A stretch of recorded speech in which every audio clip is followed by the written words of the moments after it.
L'Iran, fébrile, attend le retour des sanctions américaines. Les Iraniens se préparent lundi au retour des sanctions américaines, sur fond de manifestations contre les difficultés économiques et la corruption qui fragilisent le gouvernement du président Hassan Rouhani.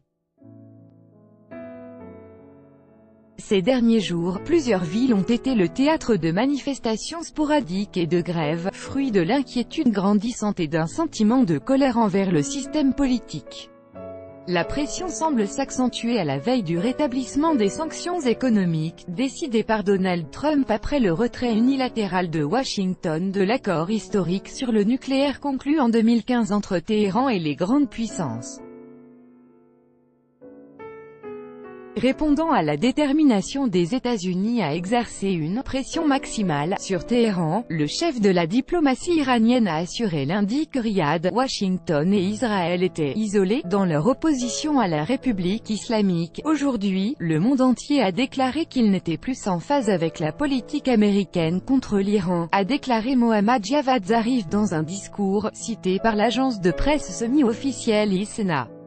Le secrétaire d'État américain, Mike Pompeo, a promis que les États-Unis feraient respecter les sanctions, dont la première vague entrera en vigueur mardi à 4h01 GMT. De son côté, l'Union européenne a regretté les sanctions américaines et confirmé lundi être déterminée à protéger les opérateurs économiques européens engagés dans des affaires légitimes avec l'Iran.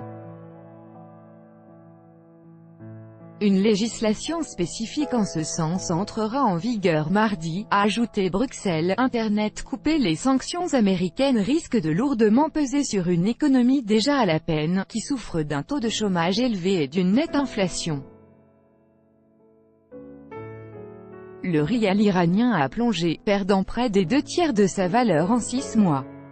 Un homme retire des rials iraniens d'un distributeur à Téhéran, le 31 juillet 2018. Copyright AFP, attaque AENARE pour tenter d'endiguer la crise endémique. Monsieur Rouhani doit présenter lundi à 21h40, 17h10 GMT, lors d'un discours télévisé son plan contre la chute de la monnaie et l'impact des sanctions. Son gouvernement a déjà annoncé dimanche un assouplissement des mesures encadrant le taux de change du rial. Les bureaux de change, fermés en avril, devraient notamment être rouverts, même si leur activité sera strictement surveillée.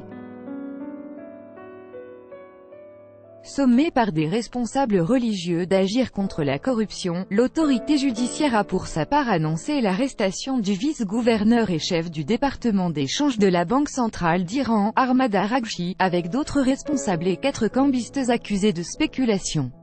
Dimanche soir, la tension semblait toujours vive à Karaï, ville située à l'ouest de Téhéran et au centre des récents troubles. Des journalistes ont constaté une forte présence de policiers anti-émeutes. Le président iranien Hassan Rouhani, le 14 juillet 2018 à Téhéran. Copyright présidence iranienne, où les autorités ont imposé de sévères restrictions à la presse, rendant impossible de vérifier de sources indépendantes l'ampleur de ces protestations. L'accès des téléphones portables à Internet a été coupé dans la région.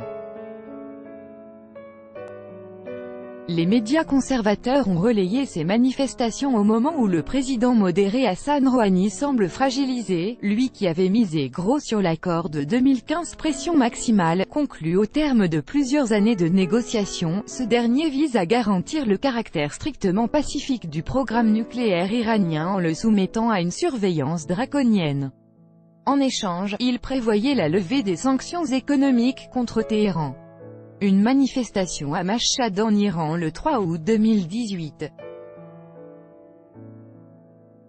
Photo par capture d'image sur une vidéo de l'agence de presse Nassim. Copyright Nassim News Agency. Dans son dernier rapport, l'Agence internationale de l'énergie nucléaire (AIEA) avait attesté fin mai que l'Iran continuait de respecter ses engagements. Donald Trump, qui n'a cessé de critiquer l'accord, a répété sa détermination à exercer une pression maximale sur la République islamique.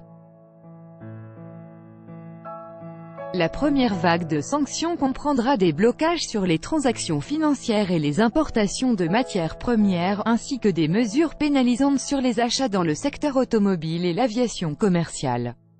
Elle sera suivie, en novembre, de mesures affectant le secteur pétrolier et gazier ainsi que la Banque centrale. Trump et l'Iran copyright AFP, Roma. Donald Trump a surpris, la semaine dernière, en affirmant être prêt à rencontrer les dirigeants iraniens, quand ils veulent, après une guerre des mots avec son homologue iranien. Est-ce que vous pensez que cette personne, Trump, est une personne avec laquelle on peut négocier? Ou est-ce qu'il ne fait que faire l'intéressant, a répondu lundi M. Zarif, Bourse CMK, IW. Tout droit de reproduction et de représentation réservé, copyright 2018, Agence France Presse.